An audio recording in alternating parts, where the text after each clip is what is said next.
of cycle. In and out fast. Used to be down for a couple of years. All right, we're going to go back for 5 or 6 years. No, we might go down for 2. Oh, we're back for 7. Now, thanks to the flex rig behind you and just a whole bunch of developments in transport and everything else, I think the cycles are in, out, much quicker than they used to be. What made for an upcycle? Shortage. Now the shortage is filled right away. Yeah, everybody brings their... Yeah, so I think John has to adapt to cycling much faster. Of course, everybody else created their version of a flex rig. And John has now got a very, very sound strategy in place where we are going to enhance our drilling by these technology companies and products that they throw off. I'm sure you've come across Magvar and some companies like that. So I like that strategy. Just twitchy about how nobody in the oil patch right now can create any value because of the pricing and the supply and demand dynamics. One thing that David Williams told me when I asked him why the Williams companies, and David had left, he was the visionary and John was the practical one, why would they get into agrochemical company, which was also cyclical. And he drew me a diagram, said it's cyclical, but every cycle peak is higher. Is that the case in drilling? Or does it just basically flatline and keep bumping up to it? Recently, it's the latter. Maybe you can get 1,000, 1,100 rigs working in the U.S., but not 1,500. So it'll come back up toward that. But it keeps almost asymptotic at the top, in an odd way. Okay. You got the rest of the world. John's evolving some strategies for the rest of the world. We're back into South America a little more than when I came, we were big in South America. Oh, huge. Venezuela was just, the strength of the company for drilling. South America and offshore carried us in the early years of my board service. Now it's completely turned around. But there's drilling of the world all over. So John's working on that appropriately. And where's he looking? Duh. Where there's oil to be had. I won't give away any secrets there. No. One thing that as I've looked at the company, there was a lot of experienced field hands when Walt's dad was running the company. Walt infused the company with an incredible depth of middle management, particularly when you look at George Dotson and his peers at that time. And by the same token, as I see Hans had paid attention to building his strength. Is there good bench strength still at Helmerich & Payne? Is there a lot of attention paid to management development? Well, yes to attention, and I think so to bench strength. You don't know for sure in a boardroom until you need it. But John Lindsay is very focused on that kind of thing, on training and the process of management that instills the values in the H&P way. He calls it the H&P way. How do you define that? What, the H&P way? Well, I think it's very similar to when you started in on the values. It starts with the values, right? And including safety, integrity. You never have to pause. Okay, I could make an extra $100 if I just look the wrong way. You never do that here.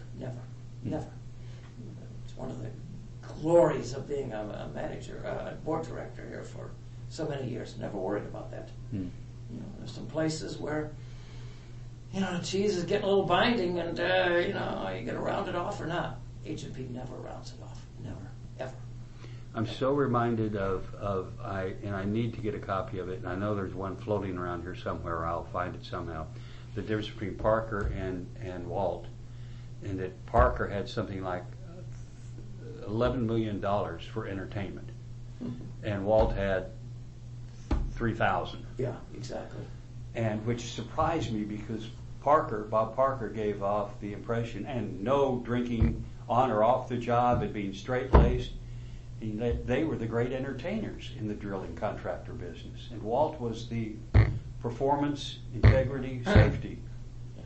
And he wouldn't even buy you a cup of coffee, much less take you to a hunting lodge. Believe me, I've hosted a lot of people at the AT&T Pebble Beach golf tournament.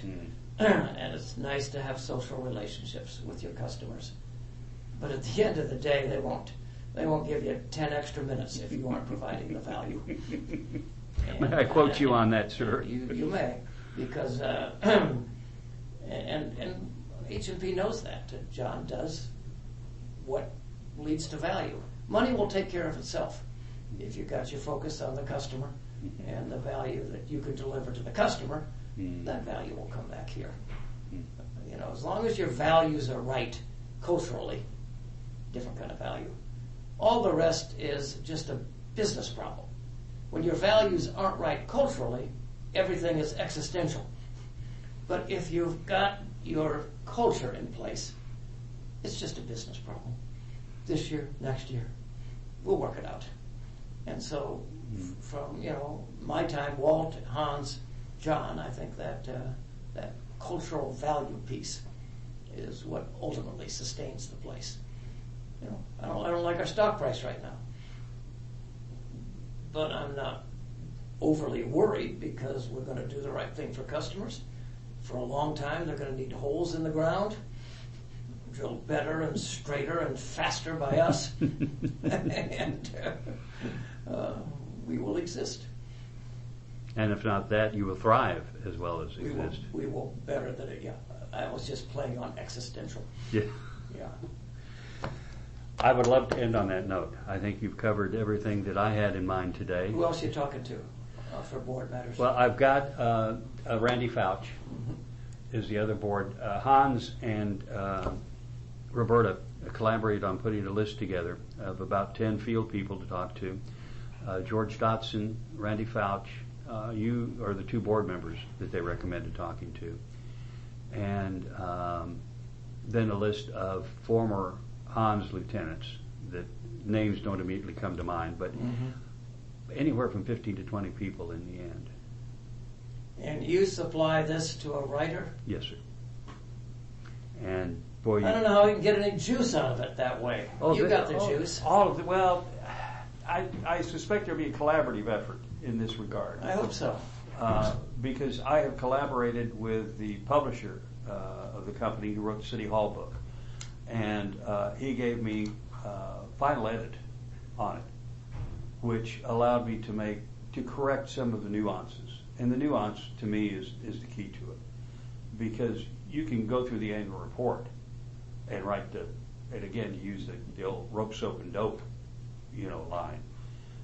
But how did you buy that rope, and whose brand of soap did you use, and who made that decision is as vital to understanding what made the company tick as what's in the annual report.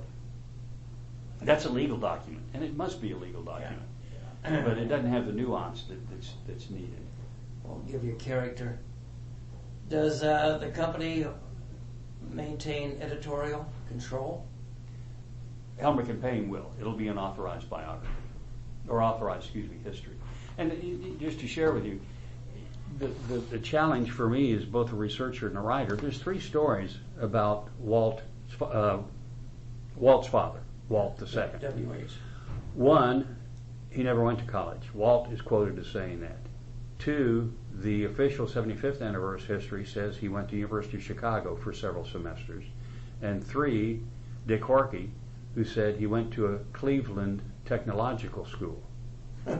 So you've got 3 different stories from 3 relatively good sources, because the 75th anniversary history had to be approved by several people before it got printed. Walt saying one thing and Dick Horkey saying something else entirely different. And we've got a letter going to the Chicago University Registrar saying, do you have a record? I think they kept records. Well, when I was doing Franklin Burnson, the philanthropist and Rotary Lucy Rotary Riggs was his company. I had great cooperation from Williams, confirming Williams College, confirming his graduation, and sent me a couple of yearbook pictures. So when would Walt W.H. have been in college? I don't have the years. It would have been basically in 19.